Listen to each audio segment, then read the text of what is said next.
بسم الله الرحمن الرحيم السلام عليكم ورحمة الله وبركاته. أكم جرتن إلمان أرومو فيا كيسني شمران كينا باقي جراتن باقي جرتن التربي سوجها جراتو إن شاء الله هرالي فيديو توكو نياتا كان قبيسو إسني في إيسف قبي رجرا إن شاء الله ربي إنما hojjatee agarsiisuu naa taasisuu isinis immoo nama asirraa waa hubatee hubannoo asirraa fudhattan yookaan muuxannoo asirraa argattaniin warra hojjatee nyaatee isinis fa'aa isin yaa taasisu akkuma isinii jedha obboleeyyan kiyya kan beektaniif yaadachiisa kan hin beekneef immoo barumsa kanaaf immoo namni tokko hojiin isaa garagara ta'uu danda'a asirraa waa baay'ee hojjetan jedhee yaada nyaanni hojjechuu barbaade faxaayira yookaan mu'ajjinaa ta'aan jedhamu kana jechuun maa inni nyaata harceerraa hojjetamu yookaan akka daabboo buskuuta waan adda addaa jechuudha. Akkuma argaa jirtan wantoonni barbaachisan meeshaalee qopheeffadhee jira. Isaan keessaa kuni soogidda, kuni kaameeraadha yookaan immoo irshoodha. Kunis irshoo tahee paaking baawudar isa jedhamu sanii isin agarsiisa fakkii isaa paaking baawudar kan jedhu isa kana jechuudha. Dubbifamni isaa paaking baawudar jedha. Isa kana jechuudha inshallah. Inni faayidaan isaa akka daabboon sun lallaaf akka ispoonjii akka ta'u taasisa jechuudha. Kun argaa jirtan kun killeedha yookaan qaaquudha. Kun immoo harcee niidooti yookaan immoo aannan niidoodha yookaan aannan paawudariidha jechuudha. Kun killeenis ni barbaachisa. Kan akkuma argitan zayitiidha. Akkuma kana dura isiniin jedhe zayitii ani zayituuna fayyadama. Maaliif fayyummaa namaatiif zayituunni baay'ee filatamaa waan ta'eef jecha keessattuu warri shamarranii rifeensi keessan warri irraa caccabu irraa ciccituudhaaf yoo nyaata zayituuna heddummaatu yoo nyaatan baay'ee gaariidha. Zayituuna jechuun immoo isa kana oliva oil jedha. Asirratti barreeffamni oliva oil jedha. Isa kana fayyadamaani. Nyaata kamiyyuu hojjedhu isa kana fayyadamaa wanta kuni baay'ee filatamaa waan ta'eef malee zayitis fayyadamuu danda'a. Kana qopheessee jira. Amma dursee akkaataa itti hojjedhu na wajjin hordofa. Jalqaba irratti meeshaa hin qopheeffadha waan akka saahanii waanuma ta'e haa ta'u meeshaatti bukaa'u jechuudha. Jarri kun asitti naqaman hunduu maa inni soogidda irshoodha. Akkasumas paaking baawudarii sanii zayitiinis itti godhama. Zayitii akka fedha keessanii xixiqqeessuu guddisuu dhadhaallee ni qaba. Kun akkuma beekamu filleedha yookaan qaaquudha. Bismillah. Akkasumas immoo aannan paawudara. Isin aannan paawudara yoo qabaatin aannan fireeshinii isin ta'a rakkoon qabu. Fakkeenyaaf amma kuni paawudara eega'anii fal'aana sadii isin immoo aannan bishaan sayyoo ka qabaatan ta'e burcuqqoo tokko itti gochuu dandeettan. Bismillah.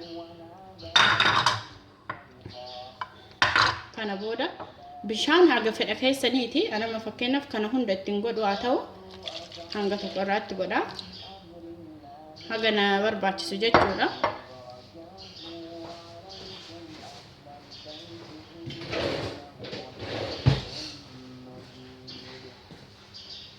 Achi booda kana hirra kutaa haala kanatti wanti bukkoo barbaachisu jara kana jechuudha. Daabbollee ni ta'a, ambaashaa hin ta'a, waan isin feetan kamuu ni ta'a jechuudha. Amma haala kanaan eega dhahee boodatti qadaadee kaa'a jechuudha. Harcee ittiin godhu qadaadee kaa'a. For example amma hagana eega dalagee booda laastika uffisee qadaada sima qaba. Garuu laastika wayya sirriitti akka banaa hin taane godha waan ta'eef haala kanaan hin ukkaamsa.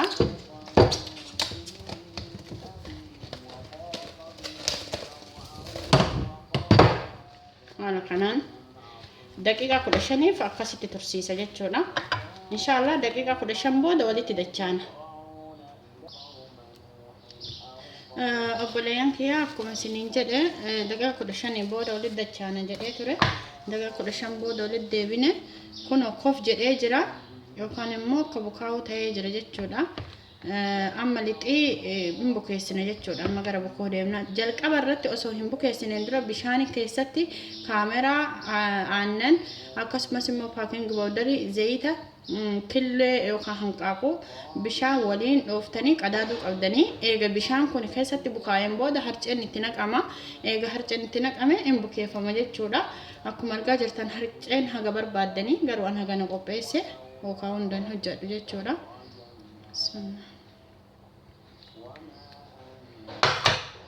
Haala kanaan ni bukeessa.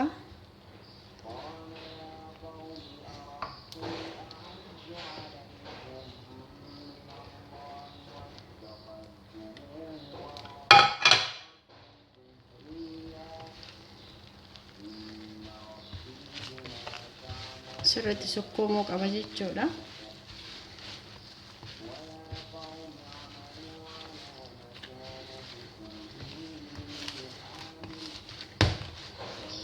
Sirriitti eega sukkuumee walitti deebina.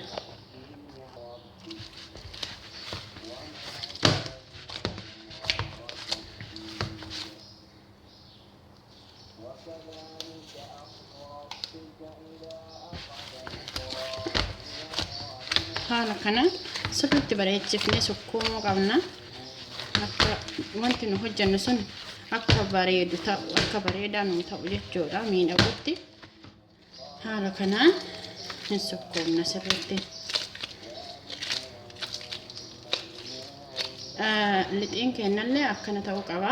Lallaafaa miti, jabaatas miti, giddu gala. Eega haala kanaan bukeessinee booda adaannee kenna sa'aatii tokkoof yookaan immoo daqiiqaa 45 irra caalaa bareenni sa'a tokko olis yoo dafee isin bukaa'uu dide naannoon isin keessan sun naannoo qabbanaa yoo ta'e dafee bukaa'uu dhaba. Garuu naannoo giddugala ho'iinsi xiqqoo jiru yoo keessan baay'ee gaariidha dafee bukaa'a.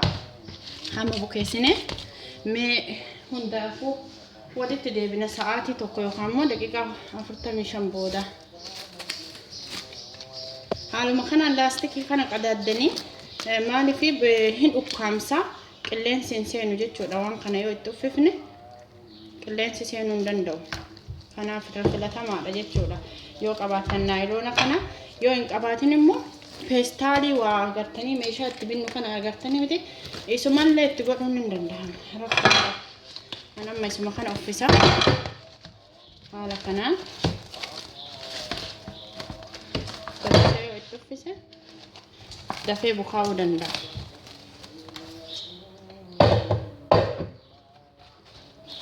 Khalaas.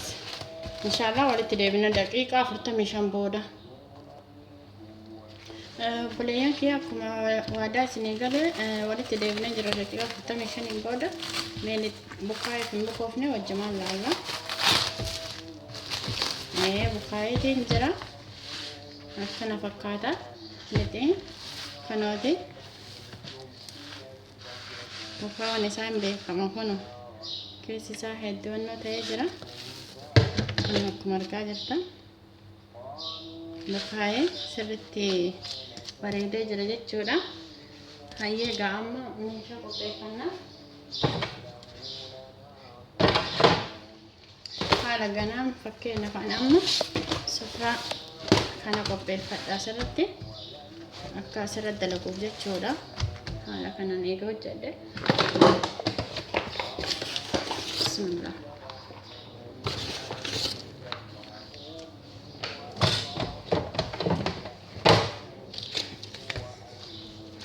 Haala kanaan lixii kiyya asirratti fidee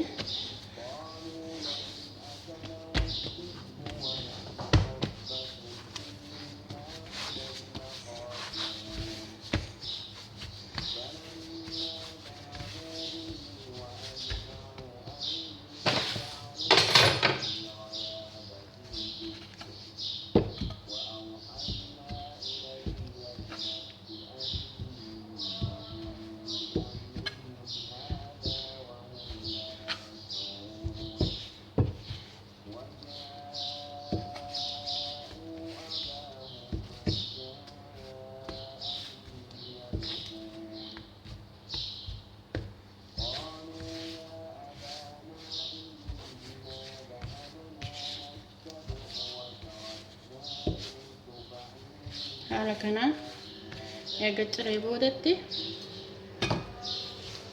waan hojjechuu barbaadan isintu beeka jechuudha.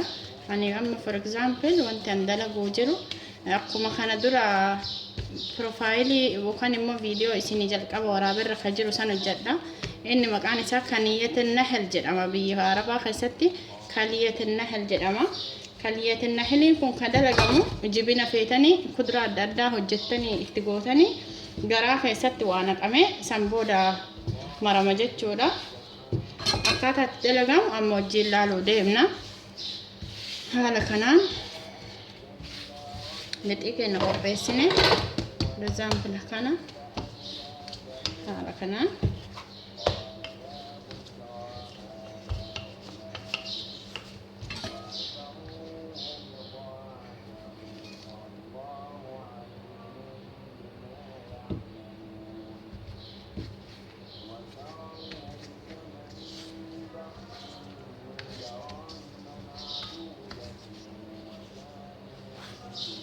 haala kanaan jira.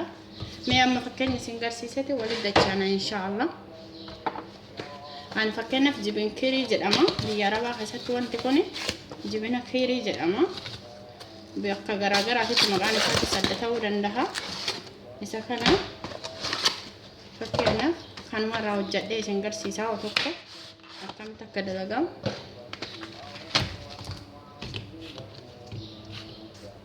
Baay'inaan jibin kirii kana nyaatanii uummanni Arabaa jechuudha. Mee isuma kanaanin isin garsiisa jalqaba akka itti hojjetamu. San booda waliin dachaana.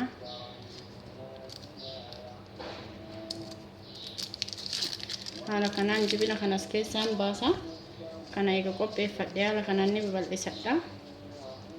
Isin murtanii gimmaashas gochuu hin dandeettan yookaan walakkaa guutuu isaas ta'uu danda'a. Sun akkaataa isin itti fayyadamuu barbaadanitti haala kanaan lixii keessa galchee profaayilii yuutuubii kiyya gisee jalqaba waraabuu irratti kanatu jira jechuudha. Haala kanaan naqa jechuu isaanii keessa walitti dachaana. Obboleeyyan kiyya akkuma argaa jirtan ani waan akkanaa kana keessatti dalagaa. Ani amma isin agarsiisuuf malee saayizii isaa xiqqeessuu guddisuu dandeettani. Kana gisee hojjettan Kaniyatin Nahal jedhama. Maqaan isaa afaan Arabaatiin afaan Oromootiin illee hin beeku dhiifama. Kana booda sahaanii qopheessine kana zayitii jala dibna. Haala kanaan zayitii itti qinyee akkasitti akka hin qabanneef yookaan immoo hin gubanneef jechuudha. Zayitiin akkasitti jala hin dibna. Egaa zayitii jala dibnee akkuma dibneen zayitii irra hin goonu harcee itti goona jechuudha. Haala kanaan harceen akkanatti itti firfirsamuu qaba. Sahanii kana jechuudha. Maaliif tasa ibidda dagachuu dandeettanii yeroo dagattan san midhaan sun hin gubata. Garuu harcee gubata malee nyaanni isin hojjettan sun hin gubatu jechuudha. Haala kana gootan akkasitti ammaan lixii akkanatti hin fudha. Egaa fudhe akkas godhee kana keessa galchee haala kanaan ka isin profaayilii irratti yookaan immoo viidiyoo kiyya irratti argitan sun isa kana jechuudha. Bismillah. Haala kanaan hojjedha. Feetan duwwaallee dalaguu ni dandeetta. Warri jibina nyaanne yookaan immoo wantoota biraa hojjettanii suguu adda addaa yookaan ittoo adda addaa dalaydanii kuduraa keessa galchuu ni dandeettanii. Anaaf immoo kana jechuu kan ani itti galchu. Inshaallah xumura irratti walitti dachaana. Obboleeyyan kiyyaa amma akkanatti naqeetiin jira. Akkuma argitan xumura irra gahee haala kanaan